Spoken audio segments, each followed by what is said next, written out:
Welcome back to the WPP Media Intelligence Podcast and our For Future mini-series.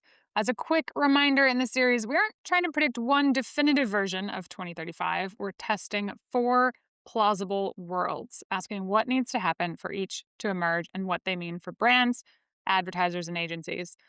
Last week, we explored the closed loop, a future where a handful of tech platforms end up controlling the AI agent, the customer relationship, and really almost the entire buying journey. And this week, we're flipping the board. We're moving to the opposite side of the matrix, the agent commons. But before we get into it, I want to bring on my co-host for this backcasting series, Sam Weston. How's it going, I'm Sam? back. I was invited back for episode 2. You I'm didn't screw it up too thrilled badly. thrilled to be here. It's going well. It's been a busy week. I'm sure it's been a Yeah. very busy week for you. Yeah, earnings, man. Oh my goodness, so many earnings. One of the things that struck me this morning listening to the Warner Brothers Discovery was just the impact of not having NBA, 20 percentage points headwind on advertising growth, which is massive, and really speaks to fandom, the importance of sports and what people tune in for, what they care about. Are you like, is there something that you will follow? You tune in, you will like go wherever that is playing or showing or I was just going to say, as a relatively recent Minnesota Timberwolves convert, Mhm. I have been stunned by the degree to which basketball content has taken over my life and the degree to which content exists. There's this plethora of Minnesota Timberwolves podcast options.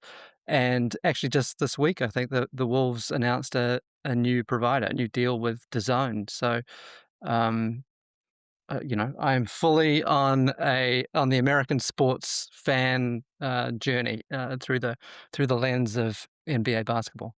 There you go. We'll get into where it becomes so important, but certainly the things that people still show up for in-person experiential sports.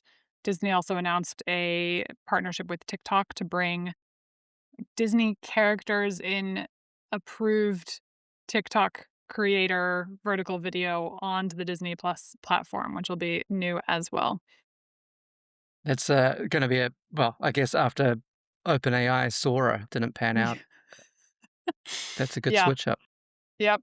Yeah. So we'll see where that goes. But everything in service of what humans care about and how they align their loyalties and how that might impact where they spend their time and their money going forward. All right. So let's get into it. Before we describe this current world, the Agent Commons, let's go back and Sam remind us like where we are in the world. We talked about 2 different axes, kind of defining why we picked these 4 diverging futures. Bring us back into context of where we're sitting today. Sure. So across all 4 different futures, we assume that AI becomes significantly more capable, which seems pretty inevitable at this point. I think the only question is how much more capable. But within that context, we have 2 axes. The first asks where control lives. Is it concentrated in a few massive institutions, or is it distributed across millions of different agents and surfaces? The second asks whose interests govern the system. Is it private and commercial platforms, or is it public, civic, and individual interests? We're going to talk about the agent commons today, which is a vision of a fully distributed, user-directed future where individuals rather than platforms or governments control the agents, their memory, permissions, and how they interact with the market. Right. So in last week's world, the consumer had to basically step into a platform's walled garden, choose one, align with one, and kind of take what they got associated with that. In this world, every consumer brings their own world with them, their own representative to the market. And then you have this massive market of all these different individuals. So let's paint the picture. Here we are in 2035. AI agents are everywhere. They're fast, capable, deeply personal, but no single tech platform giant owns the relationship between a person and their agent. So people either assemble them or pick their own from more independent options. Maybe some are run on personal devices, others come from independent companies or developers, co ops, which would be a really interesting concept, I think, employers, public institutions. But most importantly, and you kind of talked about this, the users control the agent's memory, their identity, their rules. If you want to switch, you can take your history with you. So we talked a little bit about portability last time, but this is really where it comes into its own. And then these agents are acting on the consumer's behalf across search, retail, media, payments. They can compare products, they can test claims, they can negotiate prices, close deals, right? They're doing the actual purchasing. There has to be, again, a level of trust here. But the core rule is basically the agent works for the person, not for a company paying or assumed to be paying for any kind of preferential placement. I mean, that sounds pretty good, right? You'd live in this future, Sam?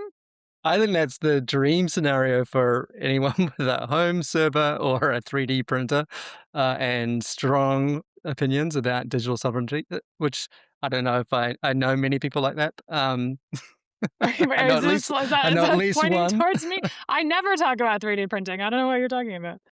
I think the real challenge, it sounds amazing. I think the challenge is making it work for everyone else. Um, Distributed systems sound great in theory, but end up being a lot of work for people in practice, which is why we choose to live in towns and cities with electricity and plumbing and taxes, and not in the woods, so carrying our own water and chopping our own wood.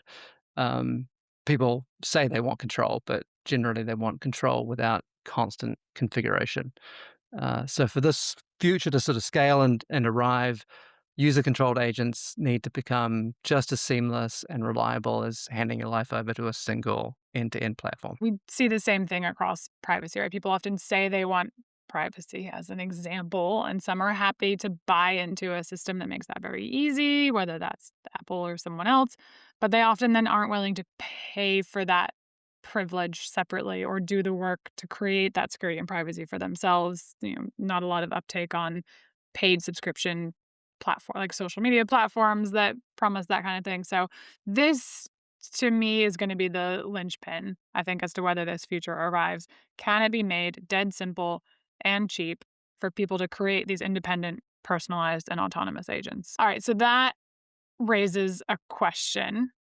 If people control this memory, identity, permissions, where do those things actually live, right? Most consumers probably don't want to manage these on a day-to-day basis through code. I know my husband and I will often talk about things. He's a developer. So I just, like open the terminal and do all these things. And like, I'm not, no, it's not me. I'm not doing that. So, and I think there are more billions of people probably like me than like him.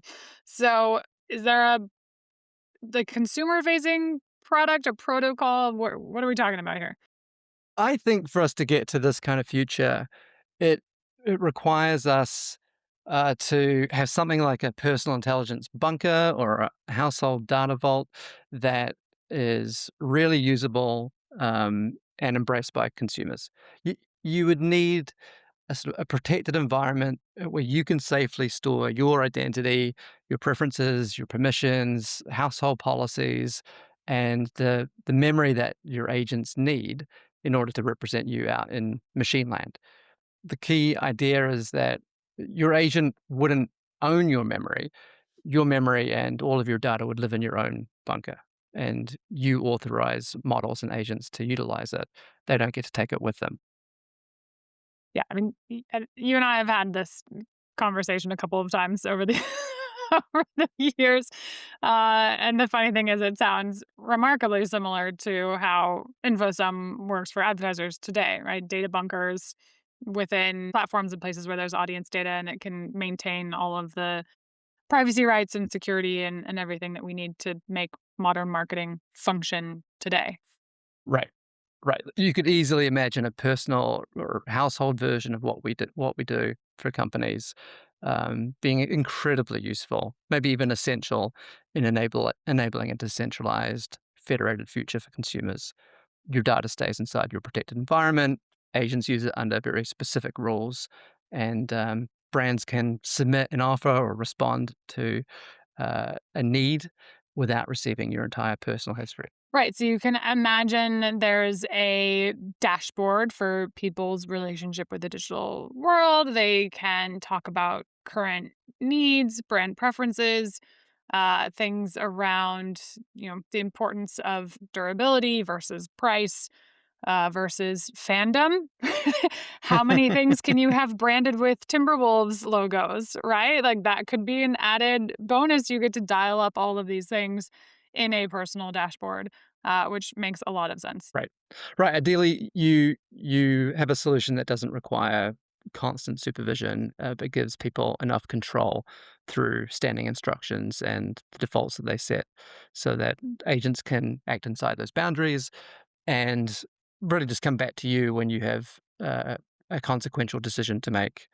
I think that's probably what it requires to scale the agent commons world for the normies. Yeah, so it's, easily manipulated by humans and not an onerous process, but very machine readable and Exactly. portable and secure and everything else. Okay, so sounds nice. Now we have to work backwards since this is backcasting. So we need to talk about what would need to be true in order for this world to take place versus any of the other possible, you know, scenarios in the, the multiverse. So the first one to me is that independent systems, and here we're primarily talking about models, but probably beyond that Mhm. too. But independent systems have to remain competitive. If closed models, expensive paid models are just far and away so much more proficient, and therefore open source or independent models aren't a good antagonist or buffer to those, then I don't think this works, right? Right. I don't think that open models have to be the absolute best on every benchmark, but they have to be good enough that people are no longer tempted to give up their entire digital lives to a single company in order to get best in class frontier capabilities. Yeah.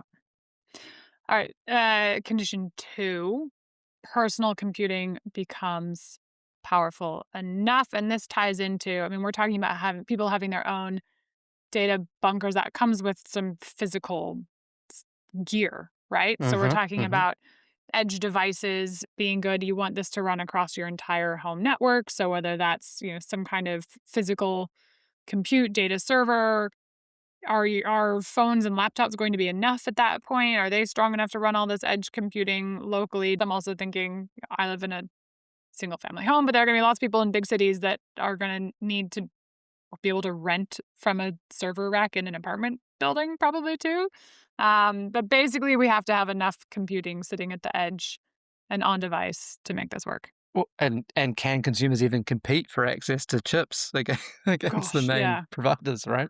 But yeah, I mean, if you don't have personal computing capacity to run this intelligence, and you're using cloud services, well, your agent's just dependent on another company's infrastructure and their economics and their rules.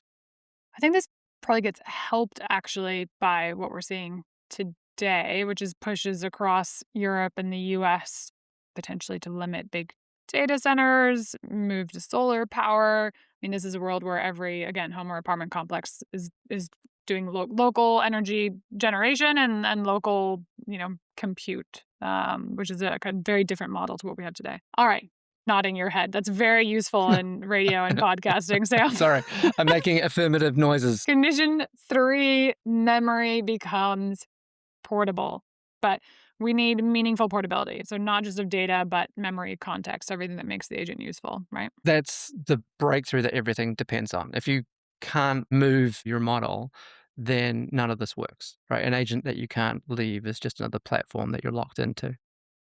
And what do you think is is market competition enough of a driver to push that forward, or does it have to be regulation? You think in I, some I think form? it's I think it's both. I think you need both. I think that current and dominant providers have a very strong incentive to keep memory locked in, because that's what makes agents valuable, and is already making them valuable, and is only going to make them more valuable, and what will make leaving them incredibly painful for people. But regulation by itself probably just gives you portability on paper that no normal person can really use. So you're going to need market competition to get a product that's so seamless that it can scale. Um, a rival agent should be able to make a pitch to consumers like, bring your memory, preferences, and permissions, and we'll have you up and running in 10 minutes. Like, port your phone number, or that became a thing. You didn't used to be able to keep your phone number in the US when you changed mobile service providers. Right. Okay. Condition 4. You'll never get my New York number out of out of my phone. There you go. Condition 4, shared protocols emerge. So here we're talking about independent agents needing common standards for identity, permissions, product data, payments in particular, negotiation, redress when something goes wrong. Right. Every agent needs to be able to speak to every market without requiring the user to become, you know, a systems engineer. The payments piece reminds me of one of the questions we asked in the Advertising 2030 report around Mhm. micropayments. Actually, like ideally, so we asked whether micropayments would be a substantial revenue stream for publishers in 2030, and the majority of our experts said, "No way, no one's made it work yet." But a big piece of that was people not signing on. It's not without a critical mass. It's very difficult to get something like that to work. Which is also why I was interested in the news this week. I saw Cloudflare announcing digital wallet for agents. To my Mhm. understanding, could potentially allow them to pay for content like news articles and publisher content. So maybe we are now headed more in that direction, but this is definitely going to be an unlock. We'll see. You're still not convinced. I'm skeptical. I mean, if we've learned anything from the last 20 years, it's that for anything to scale, it needs to be, so easy that people don't have to think about. Yeah, but it's not you managing. You just say, I want to read about this topic, and your agent is the one negotiating and navigating. Totally. That could be exactly what does make it so easy that people don't have to think about it. Keeping publishers alive. Yay. Okay. AI to the rescue. Who knew? Well, yeah, we'll see. Another one, trust. We brought this up last time. Trust in platform agents deteriorates probably, right? If people are going to wholesale shift, and again, if it's at all friction additive, then oftentimes I think we need to see a push away from something as well as a pull towards it. So, is there something that happens that makes people less willing to accept a platform to owned assistant as a neutral representative?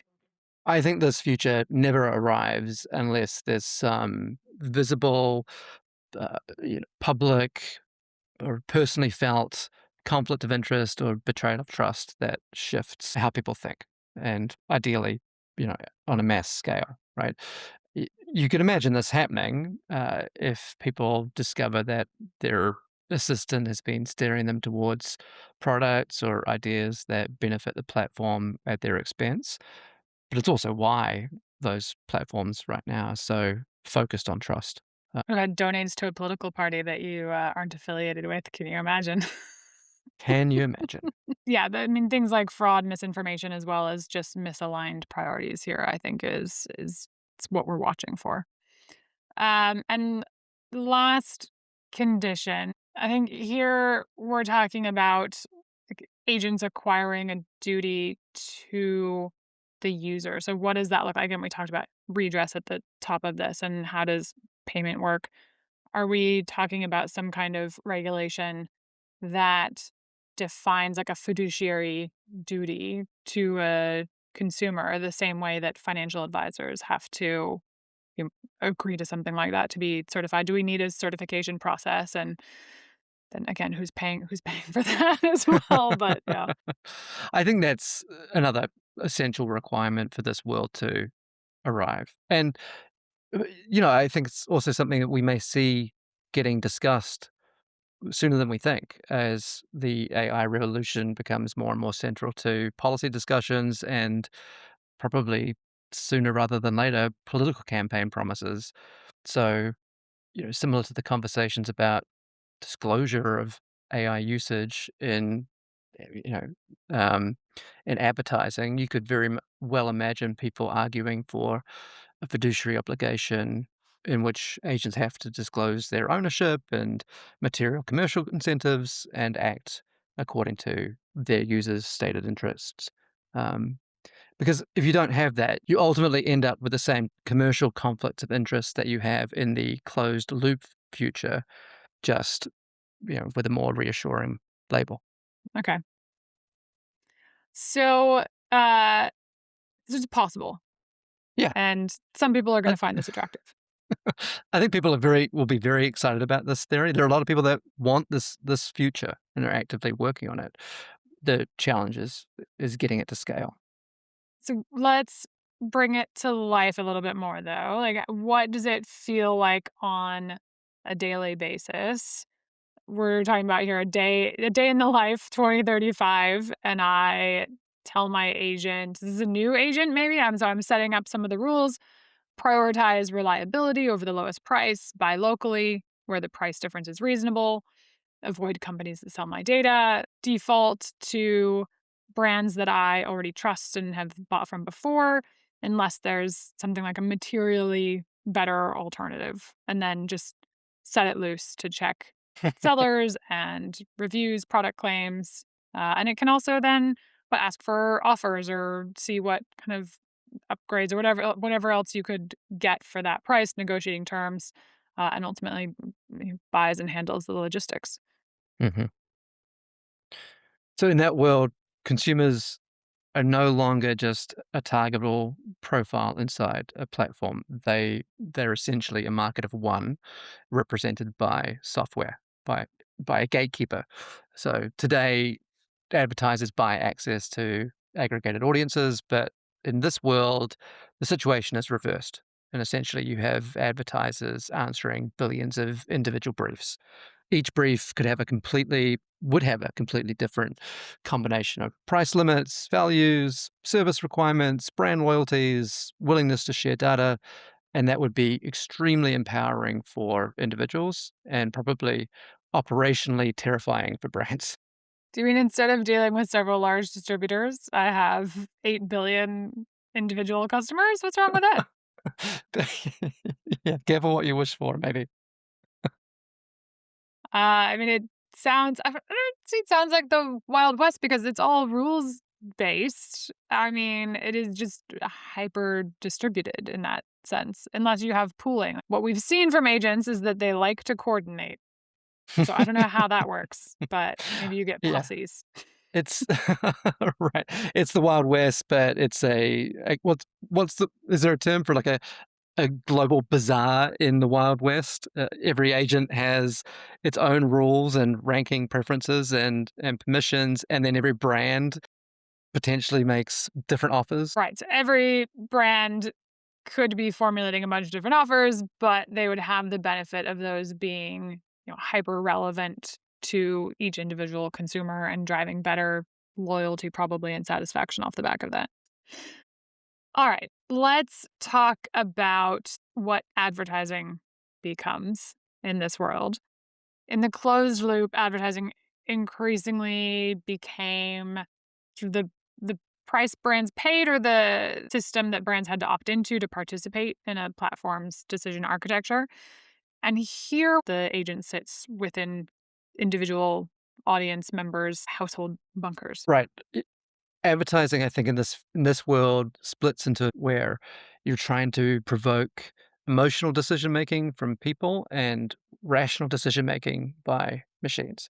So you want to create things like desire, values alignment, recall, brand preference with people so that they're asking their agents to prioritize your brand.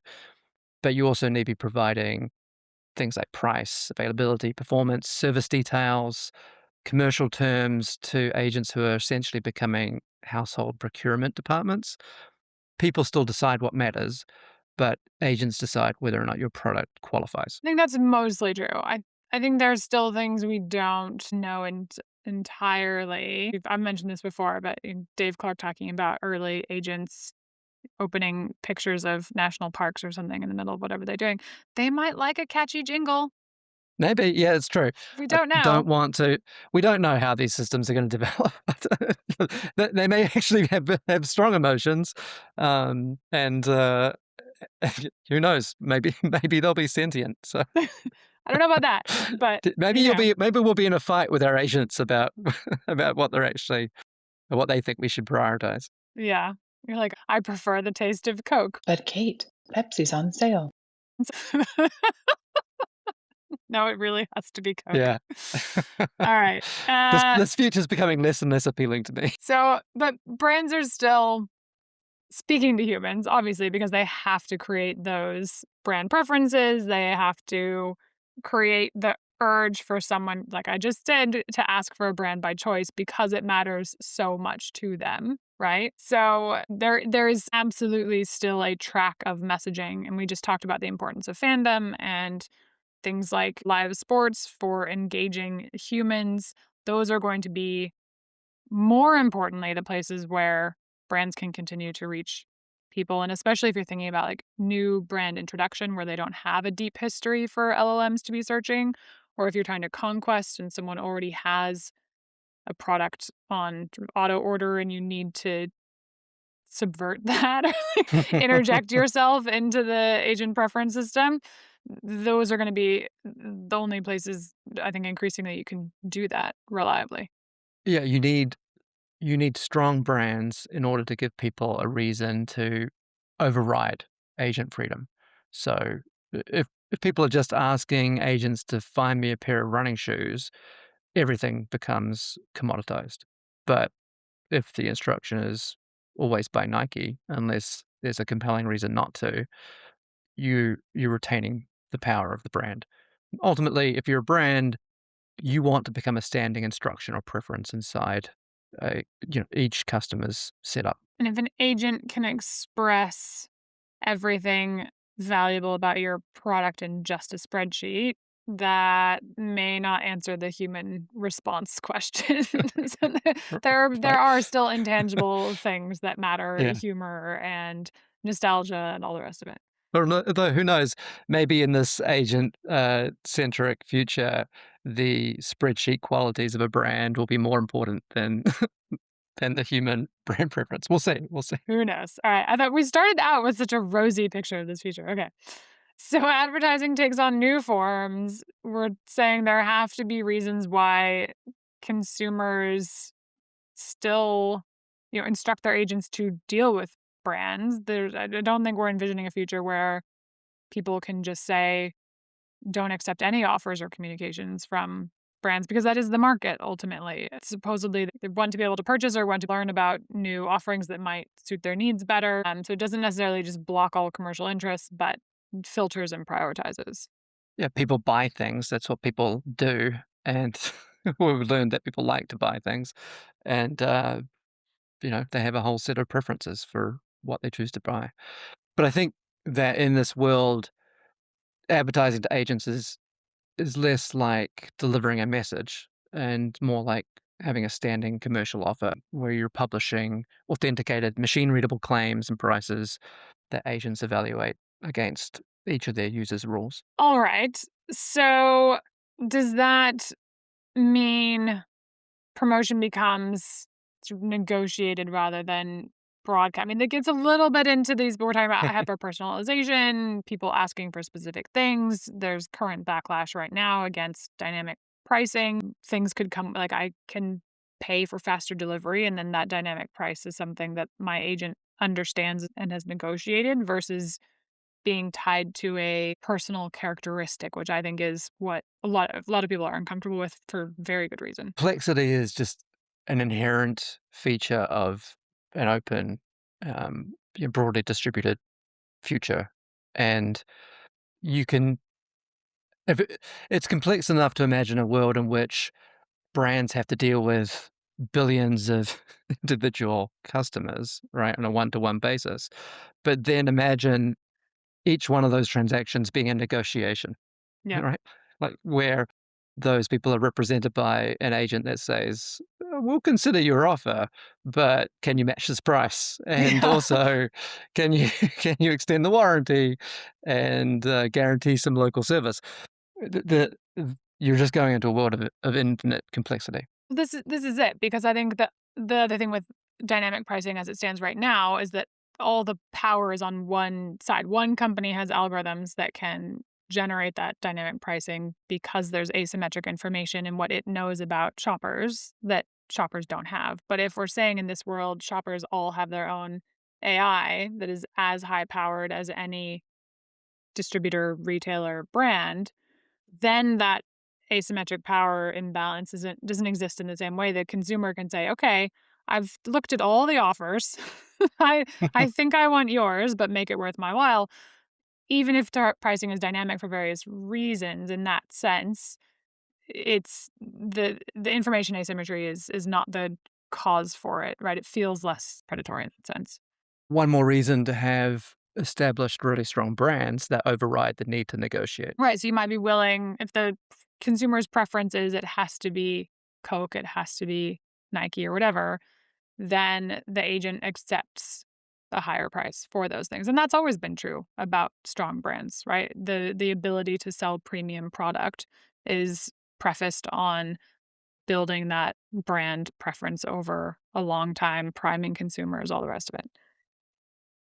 Things aren't even that different, Sam. Why are we doing this podcast? It's 2035 and nothing's changed. All right, this is where I wanted to get to. Running agents costs money, right? The compute and the platforms and the systems to manage all these preferences and go have all these conversations with brands. Right now, platforms can subsidize the price of AI and agents with advertising. But let's talk about the business models and the revenue models in this future, because who's paying for all that compute? This is maybe the most important question in this future, right? You could have consumers paying subscriptions, or perhaps agents get subsidized by employers, devices. Brands might also want to fund some of the service in exchange for being a preference and consideration. Essentially, today platforms monetize their knowledge of consumer intent, but in an agent commons, maybe consumers want to monetize that intent themselves.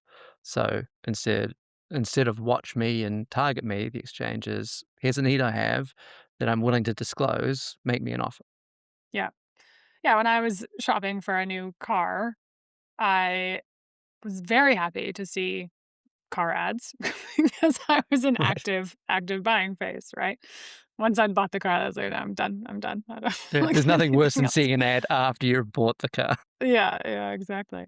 All right, so you mentioned brands and devices potentially helping to fund this. I do think again, this wouldn't be that different from where we are today, but I think it's an interesting thing to talk through, like a potential for bifurcated access among those who can pay. Like you said, subscriptions, and maybe that's a like premium subscription model where we're seeing Apple move into that.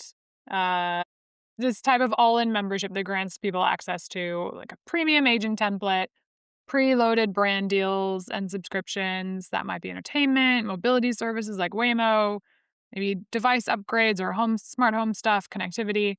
And then agent instructions, maybe some of those again are already like suggested. Again, easy, make it easy for consumers. They might center around trust, exclusivity, customization. That might look very different to other systems in this world. Maybe those are the slower, older generation models that can be used without all the bells and whistles by people unable or unwilling to buy into those premium memberships. Still have, needs. They can still be explicit about what's important to them in terms of availability, reliability, price. And brand messaging is still a part of both of those models. I just think it could look different, and it's likely to look different. We're not likely to get one size fits all in this world because of existing differences in populations today and people's just preferences and attitudes towards personal systems. There's at least a couple of good Black Mirror episodes in this world. The agent commons does not end or abolish advertising. It just makes the value exchange more explicit and gives you know the buyer's representative a seat at the table. So The danger is that the moment brands pay for consideration, you just get back to sponsored search inside the personal agent.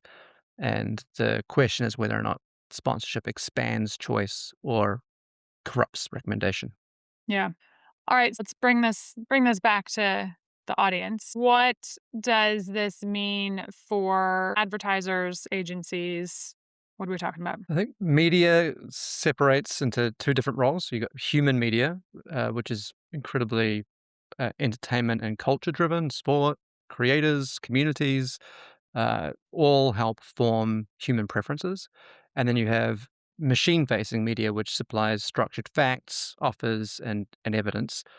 Performance marketing becomes almost entirely machine to machine, and brand marketing becomes unapologetically human. Yeah. And something there are questions about that being such a clean dichotomy, but I think we do on the whole go more in that direction, sort of reverse the integration of those two elements that we've been seeing over the last couple of years. All right. So then in the closed loop, the a role of agency was basically to act as an intermediary and protect brand from platform. In agent commons, what's the role of agency? Well, in the agent commons, agencies, I think, help protect brands from chaos, right? Agencies help brands translate propositions into agent readable systems. They design offers and negotiation rules. They manage permissions. They can test against different agent preference models and preserve human meaning amid this sort of radical ability to compare. Agencies become a market maker for markets of one. The agency's advantage is not owning the consumer's agent. It's understanding the population of agents better than any one advertiser can. All right, so how are we gonna get here? This is the we like started talking about backcasting and we've taken 40 minutes just to paint the picture. We need to Whoops. backcast this episode. All right. So what needs to happen in the near term, right? This is where we're gonna see open weight models, smaller models, edge computing strengthen their capabilities, basically enough to support credible alternatives to platforms. You've got to have, it's not just model quality, it's whether an agent can change models or service providers without losing useful memory. Yeah. And then next, maybe we see some of those conflicts within platform agents becoming visible. We talked about this. This was the push, right? So the pull is really good models that you want to work with. The push is, do they really have your best interest at heart? Who are they working for? Right. By 2028, maybe we'll see a presidential campaign, for example, that features some of these issues. We'll have a very prominent election cycle in the United States. So, maybe will people be asking questions about who does your agent really work for, um, and make that much more of a mainstream consideration for people. All right. So we've got a new government in place in the US. That point, then 2029, 2031, in that time range, the protocols are going to have to mature. I mean, this is going to be a process, but we're going to have to get to a point where, again, there are good standards for things like identity, you know, digital wallets and permissions, dispute resolution. Those things are all going to have to be codified, within the next, what, 5 years are we talking about? Yeah, you would need to have regulation that enforces the the need, for independent agents to be able to compare and negotiate and buy across major commercial ecosystems. All right. And then a couple of years on from that, we're at what, 2032 or so, mass adoption, right? So personal intelligence infrastructure becomes normal. Most new homes are built with personal data vaults and servers. Dashboards become sufficiently usable for ordinary households, and it has to be dead simple. Right. It's as easy as switching your mobile provider. Yeah. And by 2035, we're sort of at this consumer intent marketplace where consumers are opting into offers and messaging and brand conversations rather than being the sort of the recipient of those on the back of targeting. If we've completed all these steps, then at this point, material share of advertising expenditure might begin flowing through consumer-controlled agents rather than platform-owned media systems. I mean, that would be a very full-scale change from where we are today. Things are moving quickly, Kate. All right, so given that, we have our 3 moves for 2026, 1 strategic bet, 1 risk to map, and 1 signal to watch for what would point us towards this potential future. We'll start with the strategic bet. What are you saying brands and advertisers should be thinking about today? The strategic bet is to build the commercial interface for agents, create clean, authenticated, machine-readable information about your products, your inventory, your price, your claims, and make it available through open interfaces rather than only inside individual platforms. Okay, I like it.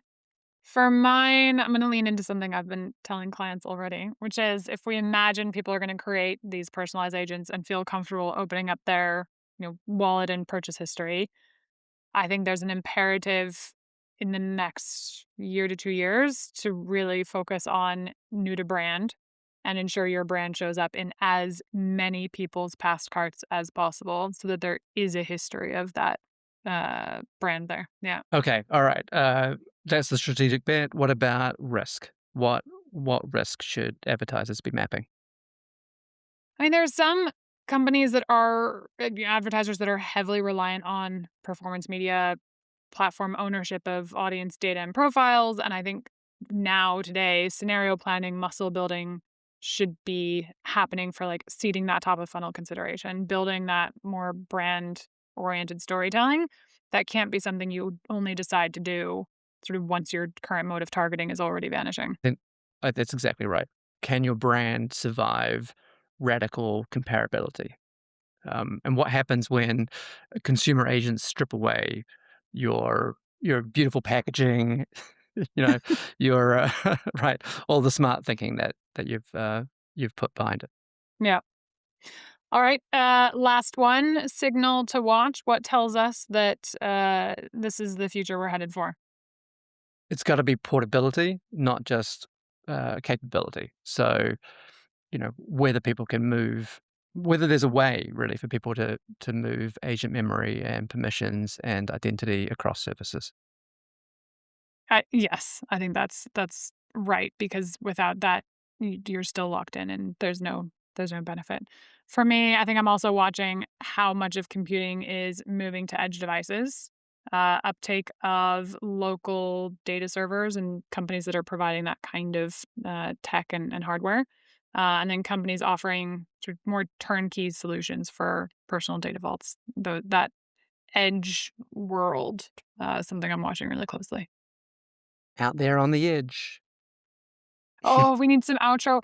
How much of music do you have to like before you pay royalties? Can we Living on the Edge? Can we play that as the outro for today? We just Suno it? No, not quite. No. All right. Thank you, Sam. As Thank you, Kay. always, it was a good chat. Happy Uh to be on this journey into the future with you. as always, the WPP Media Intelligence podcast is meant for informational and entertainment purposes only and should not be considered financial advice. We will see you next week. See you next week.